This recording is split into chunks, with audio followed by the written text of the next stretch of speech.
അവർക്കൊക്കെ കുറേ പ്രോബ്ലംസാണ്. ഒന്ന്, അവർക്ക് ഒരു സ്ഥലമുണ്ട്, പക്ഷേ രണ്ട് പറമ്പ് ആ പറമ്പിലേക്ക് വഴിയില്ല. അതാണ് പ്രശ്നം. വിൽക്കാനും പറ്റത്തില്ല, പൊറുക്കാനും പറ്റത്തില്ല.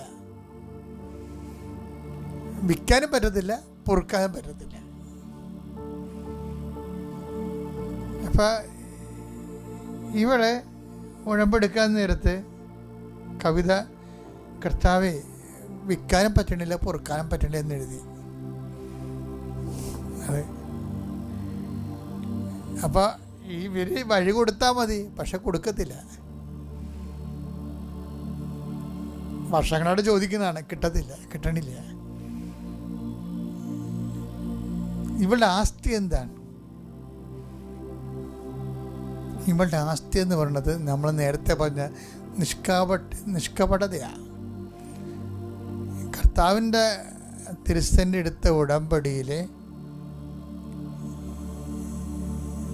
ഈ കവിതയുടെ സാക്ഷ്യം വായിക്കാൻ കേൾക്കാൻ നല്ല രസമാണ്. കവിത ഒരു ദിവസം ഒരു പള്ളിയുടെ വാക്കി കൂടി പോവുകയാണ് രാത്രി. അപ്പോഴുണ്ട് പെരുമഴയത്ത് 2 കെട്ട് കൃപാസനം പത്രം കിടന്ന് കുതിർന്ന് കിടക്കണം. അപ്പോൾ ഇവർ ആ 2 പത്രം വെള്ളത്തിൽ നിന്ന് എടുത്ത് അത് വീട്ടിൽ കൊണ്ടുപോയി അഴയിലിട്ട് ഉണക്കി പഴയതുപോലെ തേച്ച് വൃത്തിയാക്കി എടുത്തിട്ട് ഇവൾ ഓരോ വീടുകളിലും കൊണ്ടുപോയി കൊടുക്കും.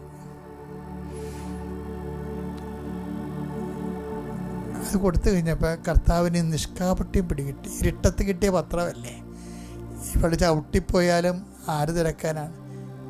അത് ഓർക്കണം. ക്രിസ്ത്യൻ പള്ളി വാതിക്ക് ക്രിസ്ത്യൻ പത്രം മഴയത്ത് കിടന്ന് രാത്രി നനയുകയാണ്. ഒരു നോൺ ക്രിസ്ത്യൻ ആ പത്രം എടുത്തിട്ട് വീട്ടിൽ കൊണ്ട് ഉണക്കുകയാണ്. സുവിശേഷത്തിൻ്റെ കൈമാറ്റത്തിന് വേണ്ടി ആണ് ഈ പത്രം അവിടെ അനുഭവങ്ങളിലൂടെ കർത്താവിനെ മറ്റുള്ളവർക്ക് പരിചയപ്പെടുത്തുകയാണ് പത്രം കൊണ്ട് ഉദ്ദേശിക്കുന്നത്. അല്ല മതം മാറ്റമൊന്നുമല്ല, അത് ബോധമില്ലാത്തവന്മാർ പറയണ അതല്ല. ക്രിസ്തു പരിചയപ്പെടേണ്ട ഒരു വ്യക്തിയാണ്. ആ നിത്യതയിലും ഇഹത്തിലും